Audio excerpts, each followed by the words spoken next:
आप स्पेस में तैर रहे हो। सूरज, एक आग का गोला, आपके पीछे जल रहा है, अकल्पनीय ऊर्जा छोड़ रहा है। फिर भी इधर उधर देखो, अंधेरा, एक विशाल अनंत खाई। लेकिन क्यों? अगर सूरज हमारे सौर मंडल में सबसे चमकदार चीज है, तो स्पेस क्यों नहीं चमकता? ब्रह्मांड प्रकाश से क्यों नहीं भरा है? जरा सोचो, एक कॉस्मिक बैले का, जहां लाइट यूनिवर्स में डांस कर रही है, स्पेस टाइम के फैब्रिक में वीव करती हुई। हर फोटोन एक स्टार से पैदा होकर एक जर्नी पर निकलता है जो लाइट ईयर्स तक फैला होता है। लेकिन रास्ते में क्या होता है? लाइट अकेले ट्रैवल नहीं करती, ये यूनिवर्स के साथ बहुत इंटरेस्टिंग तरीकों से इंटरैक्ट करती है। जब ये किसी स्टार से निकलती है, तो वो स्टार की कहानी अपने साथ ले जाती है, उसका टेम्परेचर, कंपोजिशन और उसकी एज भी। लेकिन जैसे ही ये आगे बढ़ती है, ये कॉस्मिक डस्ट, गैस क्लाउड्स और मैग्नेटिक फील्ड से टकराती है। ये इंटरैक्शंस लाइट को बेंड, स्कैटर और उसका कलर भी चेंज कर सकते हैं, जैसे कि ग्रेविटेशनल लेंसिंग का फिनोमिनन। मैसिव ऑब्जेक्ट्स जैसे गैलेक्सीज या ब्लैक होल्स अपने आसपास के स्पेस को वार्प कर देते हैं। जब लाइट इस वार्प स्पेस से गुजरती है, तो वो बेंड हो जाती है, एक कॉस्मिक लेंस बनाती है। ये दूर के स्टार्स की लाइट को मैग्नीफाई और डिस्टॉर्ट कर सकता है, जिससे हम बिलियंस ऑफ लाइट ईयर्स दूर गैलेक्सीज देख पाते हैं। और फिर नेबुले होते हैं, गैस और डस्ट के विशाल बादल। जब पास के स्टार्स की लाइट इन क्लाउड्स पर पड़ती है, तो ये वाइब्रेंट कलर्स में ग्लो करते हैं, एस्ट्रोनॉमी की कुछ सबसे ब्रेथ टेकिंग इमेजेस बनाते हैं। ये नेबुले कॉस्मिक कैनवसेस जैसे होते हैं, स्टार्स की लाइट से पेंटेड। लेकिन उस लाइट का क्या होता है जो किसी चीज से इंटरैक्ट नहीं करती? स्पेस की विशाल एम्प्टीनेस में ये एक स्ट्रेट लाइन में ट्रैवल करती है, इनविजिबल रहती है, जब तक किसी ऑब्जेक्ट तक नहीं पहुंच जाती। इसलिए स्पेस डार्क दिखाई देता है। लाइट होती है, लेकिन उसे स्कैटर या रिफ्लेक्ट करने के लिए कुछ भी नहीं होता, इसलिए हमारी आंखें उसे परसीव नहीं कर पाती। तो स्पेस का डार्कनेस भले ही एक एम्प्टी वॉइड लगे, लेकिन ये असल में एक ग्रैंड परफॉर्मेंस का स्टेज है। लाइट का एक बाले, यूनिवर्स के फोर्सेस द्वारा शेप। हर फोटोन कॉस्मोस का एक हिस्सा कैरी करता है, एक कहानी जो बताई जानी बाकी है। और अब जैसे जैसे हम अपनी जर्नी कंटिन्यू करते हैं, आइए और डीपली जानें कि सन की ब्रिलियंस के बावजूद स्पेस डार्क क्यों रहता है। अर्थ पर हम इसे ग्रांटेड लेते हैं, आसमान ब्लू है, क्लाउड्स गोल्डन ग्लो करते हैं, सनसेट्स रेड होते हैं। लेकिन ऐसा इसलिए नहीं है क्योंकि सन उन कलर्स को क्रिएट करता है, ये उस एयर की वजह से है जो हम ब्रीथ करते हैं। इसे रेली स्कैटरिंग कहते हैं। हमारे एटमॉस्फेयर के मॉलिक्यूल्स ब्लू लाइट को रेड से ज्यादा स्कैटर करते हैं, जिससे हमारा आसमान ब्लू दिखता है। लेकिन स्पेस में वहां कोई एटमॉस्फेयर नहीं है, सनलाइट को स्कैटर करने के लिए कोई मॉलिक्यूल्स नहीं है, उसे डिफ्यूज करने के लिए कोई एयर नहीं है।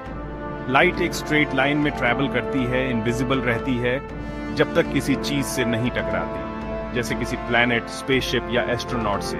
लेकिन रुको, अगर लाइट अभी भी वहां है, स्पेस में ट्रैवल कर रहा है, तो क्या वो दिखना नहीं चाहिए? कभी नोटिस किया है कि लाइट का बीम सिर्फ तब दिखता है जब वो डस्ट या मिस्ट से गुजरता है? ऐसा इसलिए क्योंकि आप उसे पार्टिकल्स के साथ इंटरैक्ट करते हुए देख रहे हैं।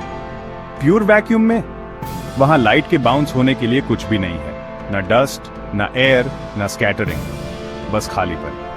इसलिए बिना एटमॉस्फेयर वाले मून पर भी स्काई ब्लैक है, लेकिन जिस भी चीज को लाइट टच करता है, वो इल्यूमिनेट हो जाती है। एक फोटोन इमेजिन करो जो स्पेस के वैक्यूम में बिलियंस ऑफ माइल्स ट्रैवल कर रहा है।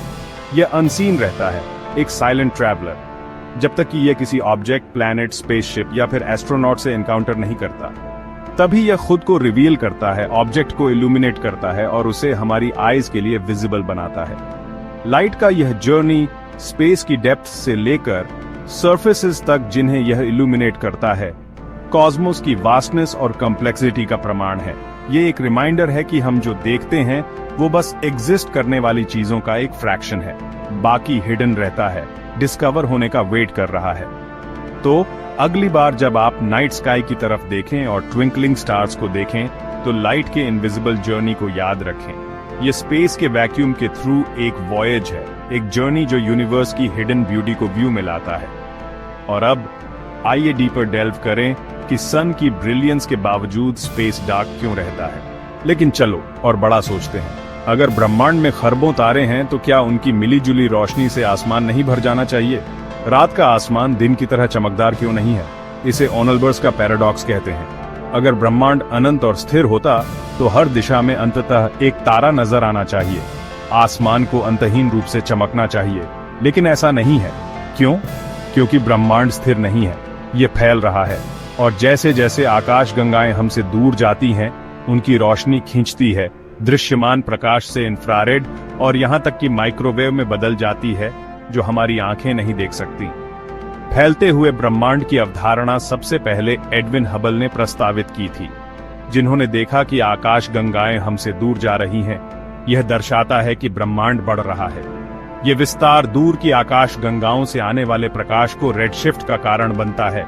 तरंग दैर्ध्य को खींचकर उन्हें नग्न आंखों से कम दिखाई देता है। एक गुब्बारे पर बिंदुओं के साथ फुलाने की कल्पना करो। जैसे जैसे गुब्बारा फूलता है, बिंदु एक दूसरे से दूर जाते जाते हैं। इसी तरह जैसे जैसे ब्रह्मांड फैलता है, आकाश गंगाएं दूर होती जाती हैं और उनका उत्सर्जित प्रकाश लंबी तरंग दैर्ध्य में फैल जाता है। इस रेडशिफ्ट का मतलब है कि ब्रह्मांड से आने वाला अधिकांश प्रकाश अब दृश्य स्पेक्ट्रम में नहीं है।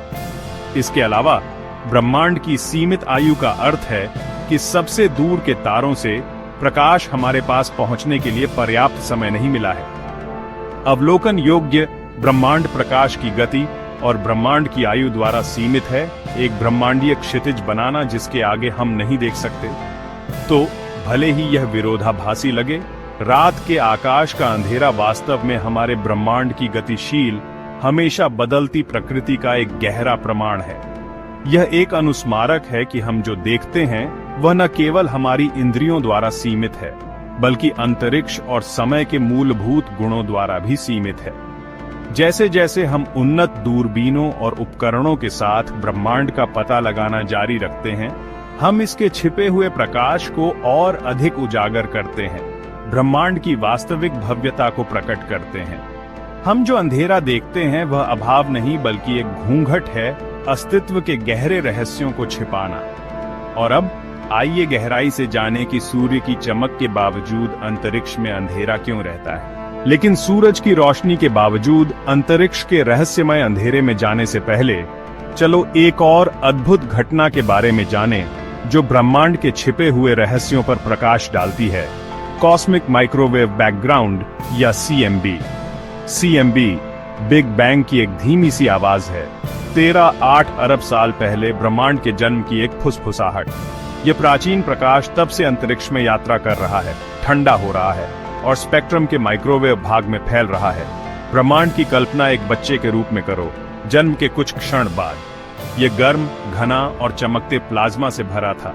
जैसे जैसे यह फैलता और ठंडा होता गया, यह प्रकाश मुक्त होता गया, जिससे ब्रह्मांड एक अपारदर्शी कोहरे से एक पारदर्शी ब्रह्मांड में बदल गया।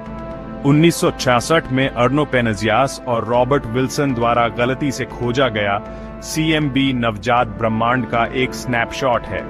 यह एक समान चमक है जो पूरे आकाश को भर देती है, नंगी आंखों से अदृश्य लेकिन विशेष उपकरणों से दिखाई देती है। यह अवशेष विकिरण प्रारंभिक ब्रह्मांड का एक महत्वपूर्ण नक्शा प्रदान करता है। आप स्पेस में तैर रहे हो, सूरज न्यूक्लियर फायर का एक भट्ठा आपके ठीक पीछे जल रहा है और अकल्पनीय ऊर्जा छोड़ रहा है। और फिर भी इधर उधर देखो, अंधेरा, एक विशाल अनंत खाई। लेकिन क्यों? अगर सूरज हमारे सोलर सिस्टम की सबसे चमकदार चीज है, तो स्पेस ग्लो क्यों नहीं करता? ब्रह्मांड रोशनी से क्यों नहीं भरा है? पृथ्वी पर हम इसे ग्रांटेड ले लेते हैं। आसमान नीला है, बादल सुनहरे चमकते हैं, सूर्यास्त लाल जलते हैं। लेकिन ऐसा इसलिए नहीं है क्योंकि सूरज उन रंगों को बनाता है, ऐसा उस हवा की वजह से है जिसमें हम सांस लेते हैं। इसे रेली स्कैटरिंग कहते हैं। हमारे एटमॉस्फेयर के मॉलिक्यूल्स नीले प्रकाश को लाल रंग से ज्यादा स्कैटर करते हैं, जिससे हमारा आकाश नीला दिखाई देता है। लेकिन स्पेस में वहां कोई एटमॉस्फेयर नहीं है। सूरज की रोशनी को स्कैटर करने के लिए कोई मॉलिक्यूल्स नहीं है, इसे फैलाने के लिए कोई हवा नहीं। प्रकाश एक सीधी रेखा में यात्रा करता है। यह तब तक अदृश्य रहता है जब तक कि यह किसी चीज से नहीं टकराता, जैसे किसी ग्रह, स्पेसशिप या एस्ट्रोनॉट से।